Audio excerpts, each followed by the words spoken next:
Bom dia, deixe-me adivinhar. Está a dormir? Levantou-se tarde? Ou é daquelas pessoas que escolheu entre a semana passada e esta semana para fazer fim de semana prolongado ou para fazer semana prolongada de férias? A verdade é que nós notamos, com um feriado à quarta-feira da semana passada e outro feriado à quarta-feira desta semana, nós notamos tráfego nas estradas e aí no trabalho muito menos intenso. Portanto, estou na dúvida, daí a pergunta. Já agora, lembrar que estamos com o Acordo do Dinheiro do dia 7 de dezembro do ano da graça de 2021. E, recordando a história, há um discurso célebre no dia 8 sobre o dia 7. Yesterday, December the 7th, 1941, is a day that will live in infamy. Theodore Roosevelt, a propósito do ataque japonês à base de Pearl Harbor, no Hawaii, em 1941. Isto precipitou a entrada dos Estados Unidos na Segunda Guerra Mundial e foi aquilo que provavelmente salvou o mundo. Um bocadinho de história não faz nada mal. Então vamos ao período de ordem do dia e vamos começar com uma pergunta. Que é o nome? Francisco César. Sabe quem é? Sim, dois nomes não diz nada, mas Francisco César é filho de Carlos César, o presidente do Partido Socialista e manda-chuva do PS nos Açores. Porquê é que eu trago o nome de Francisco César? Francisco César foi escolhido como candidato do Partido Socialista, cabeça de lista às eleições de 30 de janeiro, a partir do Círculo dos Açores. Não é incomum nós vermos filhos de dirigentes políticos de nomeada escolhidos para estas posições. Mas, neste caso concreto, a situação, ou melhor, o panorama não é assim tão líquido. Porquê? Porque nós conhecemos toda a historial da família de Carlos César e as suas ligações a lugares privilegiados ou de poder, seja nos Açores, seja também no continente. E a verdade, misturar aqui duas pronúncias, e a verdade é que isto não fica bem. É mais um sinal que o clã César controla a política nos Açores, mas também, ao que tudo indica, com um peso muito grande dentro do Partido Socialista. Eu de Francisco César não tenho grande opinião e vou explicar porquê. Aqui há uns anos, quando eu ainda conseguia pôr os pés na RTP, piadinha, ao fazer uma antena aberta, salvo ver com a Alberta Marques Fernandes, estávamos a comentar umas célebres viagens e despesas da mulher de Carlos César, é o que eu digo, isto é uma questão de família, não é? Uma viagem ao Canadá. E estávamos a falar sobre aquilo e criticar e depois recebemos uma chamada. E essa chamada, uma das chamadas vinha dos Açores. E a pessoa que se identificou e que pediu para falar e para questionar o que estava a dizer chamava-se Francisco César. Eu na altura não reparei, não estabeleci a relação entre o nome Francisco César e Carlos César, mas há um cameraman que acho que era dos Açores, diz assim, este senhor é filho do Carlos César. E disse isto já quase quando o senhor desligou, porque eu ia questioná-lo a perguntar-lhe assim, Francisco César, você é filho de Carlos César? Não tem mal nenhum que ligue para a RTP para contestar o que está aqui a ser analisado, mas, pelo amor de Deus, tenha a hombridade de se identificar e dizer que você é filho de Carlos César. Infelizmente, quando o cameraman diz aquilo, já não fui a tempo de pôr esta informação no ar não fui a tempo de o confrontar com isto. E, portanto, não fico nada impressionado, não fico com estas atitudes e, sobretudo, ficamos com aquela sensação de que, de facto, para Carlos César e sua família, a política é uma fonte inesgotável de recursos. Faites la liaison. Ponto seguinte. O novo bastonário da Ordem dos Economistas, sabe quem é? António Mendonça. Eu era para ter falado disto antes das eleições, mas depois passou-me não tive tempo, não achei que fosse assim tão prioritário, mas houve eleições na semana passada. E houve duas pessoas que concorreram a essas eleições. António Mendonça e Pedro Reis. Ganhou António Mendonça, salvo ver, por 37 votos. Eu acho que a Ordem dos Economistas fica muito mal representada, mas mesmo muito mal representada. vou dar de barato as qualidades intelectuais de António Mendonça, porque é professor lá no ISEG ou não sei o quê. Mas António Mendonça era Ministro da Economia de José Sócrates. Isto não tem mal nenhum. Mas tem mal lembrar-nos que António Mendonça foi uma das pessoas que capitaneou uma espécie de um documento, não é um abaixo assinado, mas um documento onde se proclamavam as virtudes de investimentos públicos em obras faraónicas. Ora, isto aconteceu exatamente nas vésperas de nós termos uma dívida pública a estourar pelo telhado e da bancarrota. Ora, isto não diz bem de António Mendonça. Mas pronto, António Mendonça venceu as eleições. Acho que a Ordem dos Economistas vai passar alguns penosos anos. Ponto seguinte. Éric Zemmour. Eu não tenho acompanhado particularmente a carreira deste fulano, que é uma das pessoas que se propõe candidatar-se às presidenciais em França, um tipo de extrema-direita, ou muito encostado à extrema-direita, com uns disparates que diz por aí. No outro dia fez um gesto feio com o dedo do meio aos jornalistas, não tenho grande impressão dele. Mas parece que ontem ou antes de ontem houve um comício, um evento que envolvia Zemmour e alguns dos seus apoiantes. Pois, nesse evento, infiltraram-se algumas pessoas de grupos opostos. E parece que houve uma sessão de pancadaria. Eu achei interessante a forma como se noticiou isto, que os ativistas levaram na cara, o termo foi mais levaram no focinho, não é? Francamente. Então, há um evento. Há gente que penetra no evento e vem provocar desacatos ou provocar o pessoal. Depois genera-se uma cena de pancadaria. Alguém leva pela medida grande. E a culpa é de quem estava lá. Bem, para já as cenas de pancadaria são deploráveis, normalmente em política. Mas convém ter um bocado de bom senso por parte de um jornalista quando noticia estas coisas. Isto passou num canal de televisão, eu confesso que não me lembro qual foi o canal. Porque vi e agora não me lembro. Mas é deplorável. Para já, esta gente que lá foi, só dá mais destaque ao Sr. Zemmour. Não sei se perceberam isto. É que há gente tonta que nem sequer pensa nestas coisas. Assim como há gente tonta no jornalismo, que em vez de noticiar as coisas como deve ser, dá isto como, aqueles tipos foram lá. Não. Esquecem-se desta parte. Não, os tipos é que bateram nos outros. Francamente. Bom, amanhã tenho mais... Amanhã, não se esqueça, apesar de feriado, há acordo nenhum. Bom, ponto seguinte. Discutir a Covid, pergunta aqui, é preciso serenidade, digo eu. Eu ontem vi, salvo erro, na SIC Notícias, exatamente, este já me lembro, foi na SIC Notícias, uma entrevista da Patrícia Carvalho, a diretora de Infecciologia do Hospital da Estefânia, por causa da vacinação de crianças. Ora, eu raramente vejo uma entrevista ou um debate, como você quiser, onde com tanta serenidade se debateu um problema. Como você sabe, é um problema que está a ser muito discutido e ético, porque é, devemos vacinar crianças ou não? E já não foi a primeira que eu ouvi. E, portanto, no meio de tanto ruído, tanto barulho, é bom ver que existem ainda exemplos de clareza de ideias, de discussão serena sobre um assunto. Por mais dúvidas que nós continuemos a ter sobre isto. Precisamos de mais coisas destas. Ponto seguinte.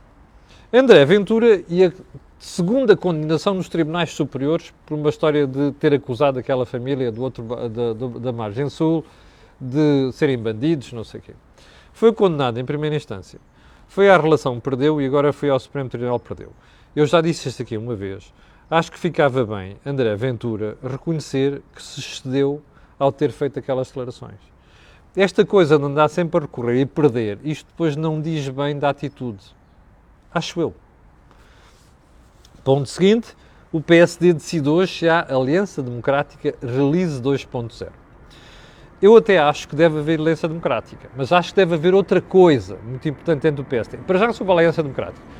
Fazer com o CDS, sim, aliás, como sabem, é uma defesa do Jorge Marrão e do Joaquim Aguiar. Não se esqueça, hoje há think tank às 6 da tarde, da Aliança Democrática. Mas acho que a Aliança Democrática devia ir mais longe, devia mesmo conseguir, se os rapazes da Iniciativa Liberal não forem tontinhos, faz sentido incluir também a iniciativa liberal. Mas faz sentido outra coisa que eu acho que o Rui Rio tem que pensar muito bem, que é, eu vou dar o exemplo amanhã da senhora Valérie Pécresse e vou analisar isto com mais detalhe, mas convinha que o Rui Rio percebesse mesmo que o PSD precisa de inclusão e precisa de gente que não pense como ele dentro da lista de deputados. Isto é mais importante, é tão importante ainda do que pensar em alianças democráticas. Vamos ver se o Rui Rio percebe a mensagem dentro de algumas horas. Ainda o caso Cabrita, Eduardo Cabrita, porque o pessoal do I diz aqui que a PGR não assume o erro do elemento da PSP, do Corpo de Segurança Pessoal, do Ministro, não estar no carro, portanto não serem 5, mas 4 que iam no carro, e estar no carro de trás. Porque, como você sabe, é esse elemento que ilibe Eduardo Cabrita. Isto é gravíssimo. Porque se a PSP diz que ele não estava lá, só compete à PGR perguntar ao elemento de segurança pessoal do Ministro se estava lá ou não. O que não pode acontecer aqui é a PGR, Procuradoria-Geral da República, dizer ou recusar reconhecer o erro. Não pode ser. Portanto, este caso, que já cheira mal, e mio naso há muito tempo, que já cheira mal ao naso de muitos portugueses, tem todos os condimentos para correr mal.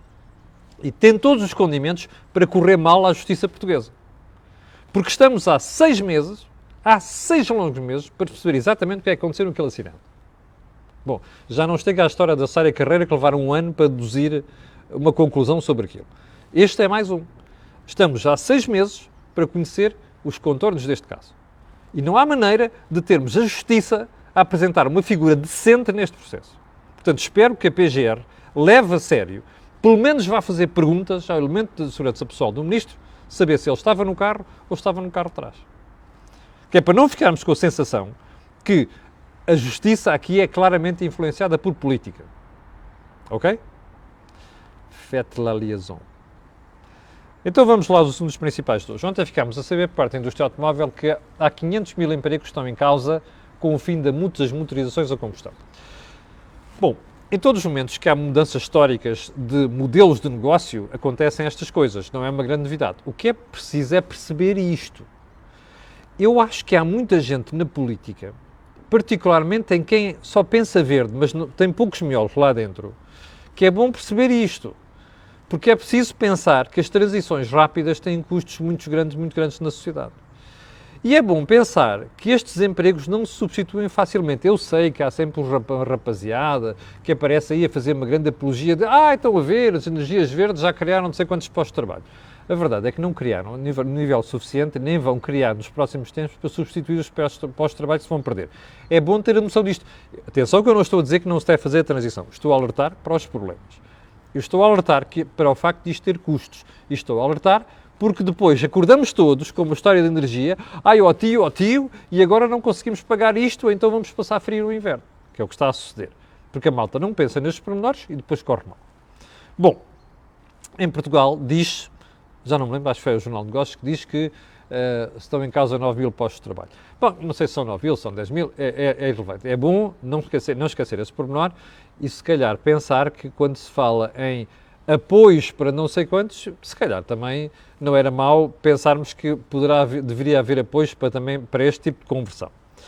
Vamos então ao tema principal e vamos começar com a lei do teletrabalho. Como sabe, há umas 2 ou 3 semanas nós tocámos no assunto aqui e já tínhamos feito referência a isto, que era a 2 aspectos. O primeiro era a história de multas pesadíssimas para quem contactar os trabalhadores off-limits, fora de horas. E havia um outro pormenor que era o pagar as despesas do trabalhador estar em teletrabalho.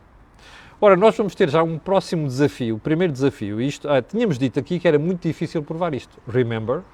Pois, vamos ter a primeira prova disto na primeira semana de janeiro, em que as pessoas vão ficar em casa, não é? Porque aquela semana de buffer, tampão, para não irmos contagiar toda a gente depois das festas natalícias de fim de ano, e vamos ter ali uma semana em que se vai provar.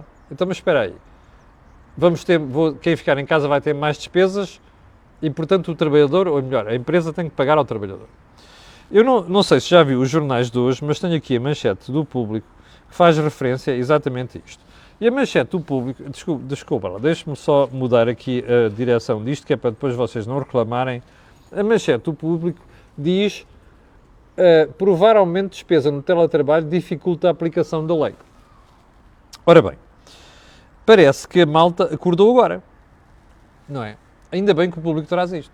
Porque é óbvio. Porque repara uma coisa, o público diz aqui, que, aliás, já tínhamos referenciado isto, que é, você tem dois problemas. Imagine, você vai ficar em teletrabalho. Primeiro ponto, despesas de internet e despesas de, imagine, energia, água, não sei das quantas. Você não tem internet em casa? Passou a ter naquele mês. E depois é só por um mês ou por uma semana? Você tem isto tudo, mas aquela semana fica em casa. Então, o que significa que no dia seguinte, você a partir daqui tem que provar que tem despesas a mais de quê? De internet, mas aquilo é tarifa flat ou não? Depois é de energia, depois é de água, não sei. Eu sei é que isto claramente mostra que é difícil associar uma coisa à outra. Imagine só que você naquela semana tem gente que não estava em casa, que gasta mais energia e água. Está a ver onde é que eu quero chegar? E está a ver onde é que eu queria chegar há 2 semanas quando toquei nisto, ou há 2 semanas e meia? É muito simples. O legislador português adora fazer estas coisas. Quer ficar bem na pintura, sobretudo porque você tem um problema chamado extrema-esquerda, que depois capitaneia estas coisas, e depois os partidos mais moderados, para não ficarem mal, vão a correr tomar decisões que resultam nestes abortos, porque isto é um aborto. Isto vai correr mal, quanto você quiser apostar. Que a prova desta brincadeira não vai ser fácil. E, portanto, você vai ter, com a certeza, conflitos entre as empresas e os trabalhadores por causa desta brincadeira. Chama-se isto leis mal paridas. É a coisa mais frequente que você tem em Portugal, feita por gente brilhante, mentes brilhantes na Assembleia da República. O que eu acho estranho nisto é que depois o país não cobra estas idiotices, percebe? Mas como não gosta às vezes de me antecipar muito a estas coisas, vamos aguardar aí umas semanas, que é para você perceber o real extent, a verdadeira dimensão do disparate que isto vai provocar. Bom, ponto seguinte, houve espectadores que há uma semana sistemática me perguntam assim: você não vai falar daquele diploma do governo que prevê a contratação de mais 1.300 pessoas? E eu não tinha realmente visto, há coisas que me escapam, fui ver e tenho toda a razão. O governo colocou em Diário da República um diploma onde explica que vai contratar mais 1.300 pessoas só para acompanhar os projetos da bazuca. E você fica a pensar, espera aí, aumentámos o número de funcionários públicos em 31 mil nos últimos 6 anos. E agora ainda precisamos de 1.300 pessoas só para acompanhar a bazuca. Bom, eu ainda fui ver melhor o diploma. O diploma diz assim, não, isto é só mesmo perante o período de execução, portanto, acompanhamento da bazuca. São contratos a termo. E eu fico a pensar, bom, além do problema de não havia ninguém na administração pública que nós pudéssemos buscar, fazer uma comissão, um gabinete com técnicos de várias áreas para fazer isto. Não havia. Pronto, era preciso contratar pessoal de fora. Bom, seja, contratação a termo, certo? Ainda me estou a lembrar de uma comissão de extinção da Expo 98, como o nome diz, como o nome indica, vem de 1998, e se manteve até há 1 ou 2 anos. Aliás, nem sei se ainda se mantém, confesso. Portanto, uma comissão de extinção que ficou a trabalhar, também a termo certo, não é? Porque extinção é termo certo, durante 20 anos, certo? Isto é Portugal. Você desse lado não se manifesta. Você desse lado não protesta. E os governos fazem isto. E isto continua a acontecer. Sabe quanto é que custou 1.300 pessoas? Sabe quanto é que custou a Comissão de Extinção 10 para 98? Está a perceber o problema? Isto é estourar dinheiro do contribuinte. Está a ver porque é que você é violentamente extorquido pelos impostos em Portugal? É para pagar esta marmelada. Não proteste. Olha, no dia 30 de janeiro tem uma boa oportunidade para fazer isso. Ponto seguinte. Vamos lá voltar à história da pandemia. Ontem soubemos que o CDC, nos Estados Unidos, colocou Portugal na lista de países a evitar, por causa da nova variante do Omicron. Então meteram Portugal, Andorra, França E eu fiquei a pensar, espera aí, mas o primeiro país da Europa que teve esta brincadeira chama-se Holanda. Não está lá. Olha que giro. Ah, mas a Inglaterra também já tem casos do Omicron. Não está lá. Que engraçado. Espanha também já tem. Aliás, o caso que se detectou há dias na Ásia veio de Espanha. Também não está lá. Só mais um pormenor. Um país com 54% de taxa de vacinação a apontar o dedo a um país com 88% de taxa de vacinação. Get the real, man. Eu prefiro não dizer a palavra aqui. Está a ver a nojice que isto é? Está a ver porque é que as pessoas depois não acreditam nestas histórias dos governos e os erros do processo de vacinação? Então a vacinação serve para quê? Bom, só mais um pormenor. Você sabe que os Estados Unidos têm uma taxa de vacinação inferior à do Brasil? Ouviu? A malta insulta o Bolsonaro e aquela gentalha toda que está daquele lado, que realmente são uns idiotas, mas o Brasil tem uma taxa de vacinação superior à dos Estados Unidos. E é o CDC que vem tomar decisões destas. É com estas coisas que se descredibiliza completamente toda a política em torno da história do Covid-19, da pandemia e das taxas de vacinação. Está a perceber? Bom. Ponto seguinte. Aquilo que eu chamo os brioches de João Leão, o Ministro das Finanças. Então eu vou-lhe ler aqui, eu escrevi isto no Jornal de Negócios de hoje, é o meu artigo de hoje, que diz assim, olha, numa semana nós tivemos notícias sobre bónus no subsídio de desemprego, passou o mínimo para 509,6 euros. Salário mínimo passou para 705 euros, ou vai passar. Ontem soubemos que há um bónus de 89 milhões no IRS. Ou seja, o Governo baixou as tabelas de retenção para as pessoas receberem mais. Esqueceu-se foi dizer que depois, quando fizerem o acerto do IRS em 2023, vão pagar mais. Ok? Ele é aumentos de 0,9% na função pública e também aumentos para os reformados, sem haver orçamento. Ok? E ontem o Ministro das Finanças veio dizer que afinal a economia em 2022 pode crescer até mais de 5,5%, que era o Governo que tinha previsto. Epá, e um gajo acorda e diz assim, epá, estou num país maravilhoso. Lá está, eu devo estar na Irlanda. Eu acordei hoje na Irlanda, só pode ser. E depois pensas, não, se calhar é a oferta de Pai Natal. E depois dizes, não, se calhar isto é propaganda vergonhosa e barata por causa das eleições no dia 30 de janeiro. Epá, o pessoal não tem vergonha. Houve uma coisa que me disseram desde miúdo em matéria de eleições, que é assim, olha, quando chegar o período das eleições, quando houver um ministro, um primeiro-ministro que fale de brioche e da prateleira dos brioches, duvida sempre.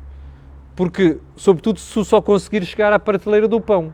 Está a ver? O pão está cá em baixo, é mais barato. O brioche está cá em cima, é mais caro. Lembra-se da história da Maria Antonieta, quando havia protestos em França que não havia dinheiro para o pão. Dizia, não há pão como um brioche. Bom, eu não vou chegar tão longe, mas é assim, se nós estamos em condições de chegar ao pão, está-nos aqui a prometer brioche, francamente. Mas isto é o que você vai ter nas próximas semanas. É coisas destas para ganhar eleições. Bem, vou deixar aqui os cancelamentos na hotelaria, porque já estamos com tempo a mais, e vamos à entrevista de Inês Sousa Real, ontem na RTP2, feita pelo Vítor Gonçalves. Eu tenho que dizer que raramente vi o Vítor Gonçalves tão irritado e tão incomodado como vi ontem a entrevista à Inês Sousa Real. E tenho que dizer que ele teve toda a razão.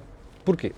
Porque Vítor Gonçalves queria esclarecer os casos muito claros que envolvem Inês Sousa Real, muito claros até do ponto de vista de explicação, até pode não haver nada do ponto de vista de questão legal e por trás daquilo tudo, obviamente, mas do ponto de vista de esclarecimento, que ela não esclareceu, e ela alimentou a dúvida.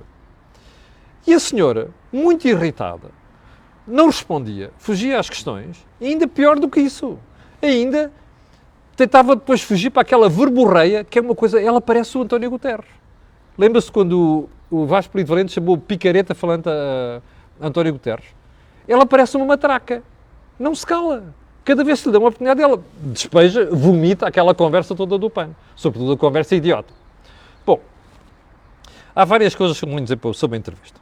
A primeira é que a senhora voltou a mentir, mas a mentir, com todos os dentes que tem na boca, em relação à história da Torre Bela. Porque ela dizia, é preciso acabar com atividades obsoletas como as touradas e a caça, e depois da caça, como se viu na Torre Bela. Ó Inês Sousa Real, a Torre Bela não foi caça, foi chacina. Que você e gente como você queiram fazer equivaler a herdade de Torvel à caça só mostra a falta de vergonha que a senhora e o PAN têm. Aquilo não foi caça. Primeiro ponto. Segundo ponto. Quem está na política tem o dever de tornar claras as suas posições. Não foi o que a senhora fez nas últimas semanas. Sobre as participações nas empresas, a forma como as passou para outras pessoas e por aí adiante. E, portanto, não pode vir fazer figura de indignada que fez ontem na RTP. Porque a senhora está na política e quem está na política tem o dever de transparência. E o dever de transparência é uma coisa fundamental na democracia. Porque depois paga-se caro nas urnas. Bom, o que eu achei um piadão enorme na entrevista, além destas coisas, e estar a acusar jornalistas e jornais de estarem feitos com interesses opostos aos do PAN. Isto é uma coisa inacreditável. Ela está igual ao José Sócrates, está igual ao António Costa e a Companhia Limitada. Aprendeu depressa. Para quem diz que que veio para a política, que não faz carreira na política, aprendeu depressa os defeitos dos políticos profissionais. Uma vergonha à entrevista. Mas o que eu achei mais inacreditável à entrevista foi quando se virou e o Vítor Gonçalves perguntou-lhe: então, mas a senhora transferiu a sua participação para o seu marido? Não podia transferir. Por isso transferiu para a sogra. Então depois a sogra transferiu para o seu marido? E ela disse: não, a sogra continua a ser acionista da empresa. E o Vítor Gonçalves volta a perguntar: então, mas espera aí, não transferiu para o marido? E à terceira tentativa, a senhora diz: não, transferiu uma parte das ações. Foi para quê a parte das ações? Só para dizer que não transferiu tudo, foi? Que é para iludir a ideia que foi uma espécie de artifício? É isto? Bom, e o Vítor Gonçalves fez-lhe a pergunta sacramental. Então, espera aí, porquê é que a senhora, se não havia... porque, entretanto, a Inês Sousa Real disse assim: não, isto foi sempre divulgado, eu disse sempre tudo, o partido sabia e não sei do que... Depois, mas não é o partido que tem que saber. Senhor doutora, quem tem que saber é o país, são os eleitores. Está a perceber ou não? É que a política é isto. A política não é o seu partido. A política é os portugueses que votam. E esses têm a obrigação de saber aquilo que se passa com a sua vida. E com a sua transparência, ou com a falta dela. Bom, mas o que é mais grave ainda é que, quando o Vítor pergunta assim: então, mas espera, mas porquê é que fez? Não é? Foi bom artifício? Não. Não. Então, espera aí. A lei não deixa passar coisas de mulher para marido. Então passa-se para a sogra. Mas depois, para disfarçar, uma parte é que vai para o marido. Desculpem lá. Isto é deplorável. Chama-se isto contornar a lei. Chama-se isto dobrar a lei. Já agora, se não havia mal em ter as participações, como ela diz, que a lei diz que a lei não proíbe aquilo, porquê é que fez aquilo? Porque é um problema de imagem. Não se lembrou que este problema de imagem criado por isto ainda teria a trazer mais prejuízo a ela e ao PAN? E ainda tem o descaramento de dizer no fim da entrevista que acha que isto tudo não prejudicou o PAN? Bem, vamos ver. Vamos ver o que é que os eleitores têm a dizer sobre isto. Bom, moral da história. Eu odeio políticos, no sentido de não tenho paciência para políticos que não são honestos. Neste sentido. Porque, primeiro, não são claros perante a opinião pública e depois ficam indignados porque se faz perguntas. Isto é uma desonestidade. Porque a política faz transparência. Seja com o PAN, com o PCP, com o PSD, com o CDS, seja com quem for. Aliás, se há coisa que se faz aqui na cor do dinheiro, é uma questão, pedir transparência aos partidos todos. Portanto, não podemos ter o PAN a fazer as figuretas que fazem os partidos que andam nisto há não sei quantos anos. E de partidos dos quais a Inês Sousa Real se quer diferenciar quando diz: eu não estou na carreira, não estou na política como carreirista. Pois, dá a sensação é que aprendeu depressa com a malta que lá está. Portanto, um bocadinho de humildade à Inês Sousa Real ficava-lhe bem. E, sobretudo, fica num conselho: não volte a fazer figuras destas. Porque os jornais, os jornalistas que acusou, têm o dever de perguntar porque é que houve tão pouca falta de transparência neste processo todo. Que o processo todo aqui até pode não ser de desonestidade. Bom, tirando o pormenor de contornar a lei. E já agora uma coisa, Inês Sousa Real, há uma coisa que a senhora precisa de perceber. É que uma coisa é ilegalidade, outra coisa é ética. E isto que a senhora fez, a muito pouca falta de transparência no processo todo, tem muito a ver com a falta de ética. É um problema moral. E pronto, por aqui ficamos. Não, ainda temos aqui a entrevista. Não, falamos sobre isso amanhã, que ainda há muito tempo, eu já abusei muito do tempo hoje. Bom, chegamos ao final do programa de hoje. Quero agradecer às 7.300 pessoas que estão em direto. Hoje, pelo menos, não terminou abruptamente. E quero pedir a estas pessoas e outras que vão ouvir aquilo que peço sempre, que é colocarem um gosto e fazerem partilha nas redes sociais. E também sabe porquê. Aquilo que houve aqui, não houve em mais lado nenhum. Obrigado, com licença, e até amanhã às 8 e até hoje, às 18 horas, com o Think Tank. Com licença.